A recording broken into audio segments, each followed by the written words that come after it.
Humphrey. Sue, thanks for stopping by.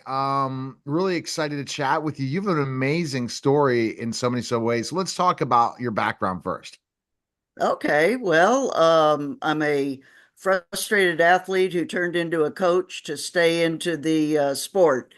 When I first started, again, I love sports, but athletically was not very gifted. So I decided young age to become, involved with sports, and I did that coaching wise.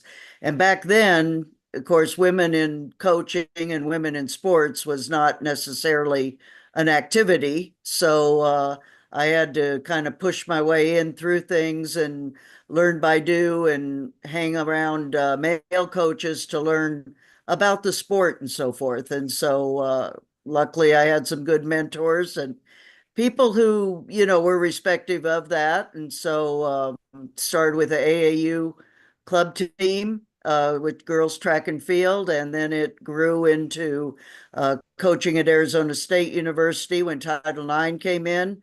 They needed a token woman at that moment, and I was in Phoenix and close, so I was able to take advantage of that opportunity and work my way through it. So it's been a great ride. It's so a lot of people don't get that, understand some that are not the greatest athletes end up becoming great coaches. What do you think the reason is?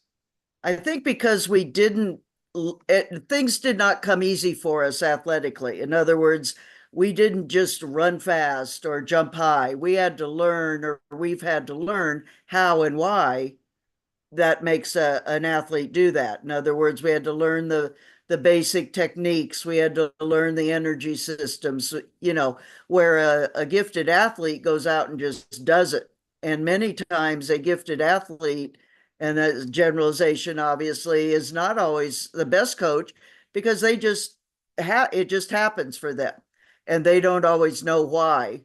And so I've had to learn from the bottom to how to explain it and how to teach people. And so I've been pretty fortunate with that. All right, so let's jump into specifically enough once you got to level of coaching gold medalists.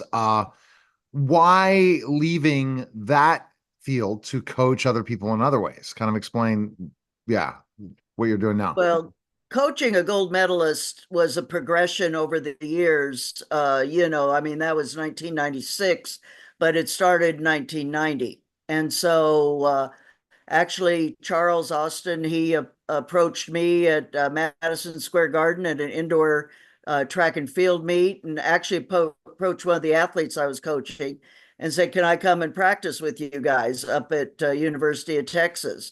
And of course, I'm like, "Yeah, sure, you can," And so we developed a partnership from that. Once he retired, I'm like, okay, I'm not just going to stop with one athlete.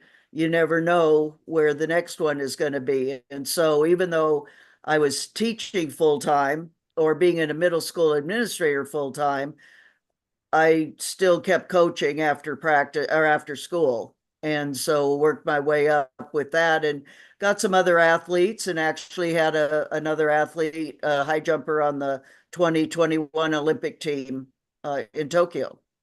Wow. I mean, so that very uh amazing. So what right now are you still coaching or you say you coach others in other ways now, right? Right. Well, Yeah. now I'm coaching at three high schools and being a part-time jump coach. Now, the way I do that, um, number one, at track meets, I have to keep switching shirts as to which loyalty I'm with at that particular moment. But I go twice a week to one high school and then twice a week to the other two because the other two are private schools that it's a boys' school and a girls' school. And so we train together. And so I do horizontal jumps at one and high jump at the other two. Wow. And are you trying to get your story out there? What is doing media and stuff, especially as a coach? Well, what I'm trying to do now is give back and pay it forward and coach coaches. In other words, technically, field events are pretty hard to learn initially in the sport. It's not just go out and run. You've got to learn how to position and do different things. And so a lot of times that takes a while to learn, whether it be the athlete or the coach. And so my goal right now by going public with a lot of this is to say, hey, I'm here. I want to help coaches coach and coaches learn how to coach their athletes to the top of the podium the way I've been able to do with mine. And so I help analyze workouts, I analyze videos. We can do that so much now virtually that I don't have to be there in person. In fact, I can do a lot virtually, which helps. Very, very interesting. So, what types of coaches are you trying to you're talking about the area? Is it more high school or college, or who are you looking to coaches? The way I look at it is, a younger coach into the field. Now, not necessarily chronologically younger, but a coach that is just starting and wants to learn primarily with the field events, but it could be the running events too. In other words, our sport is so intensified during the Olympics. So every Mhm. 4 years, people realize that there's track and field, but we are training all the other years in between. And But so, being an Olympic coach, because you were an Olympic coach, yeah. that's the best person to be coached by. Okay, if you have aspirations of coaching in a Division 1 level, right, or Right. coaching potentially Olympians, you need to learn from someone like you.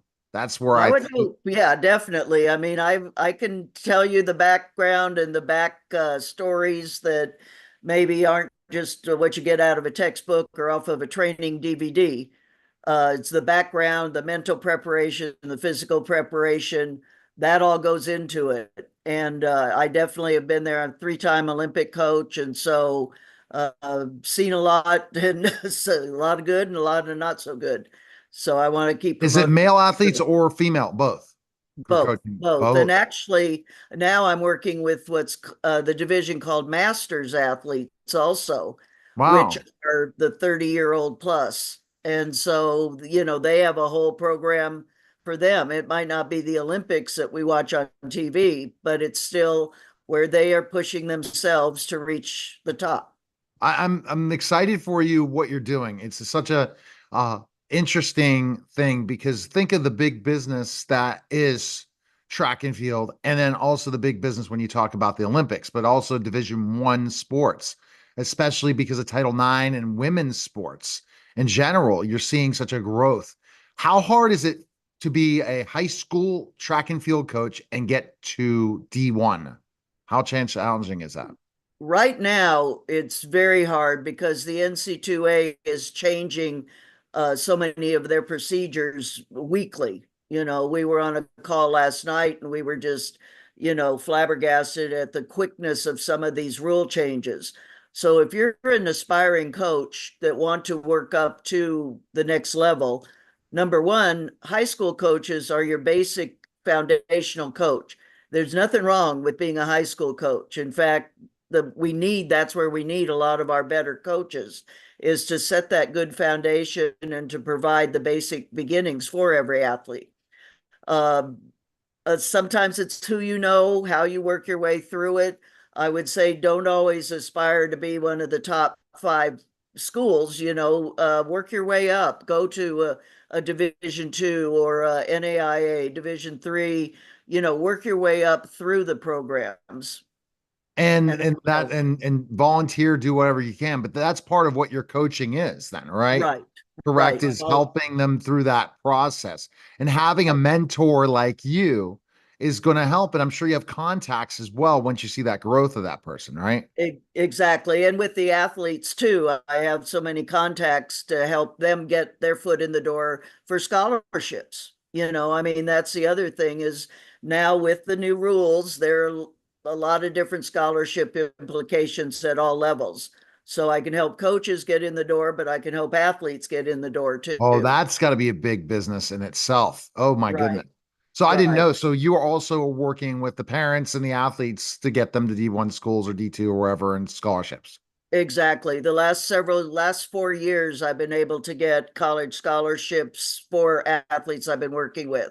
So that's kind of the thing of, working with high school athletes, the ones that are good enough for to continue, I definitely want to open doors and see where they can find a fit collegiately, because you're not going to always run and jump. You've got to have some education too.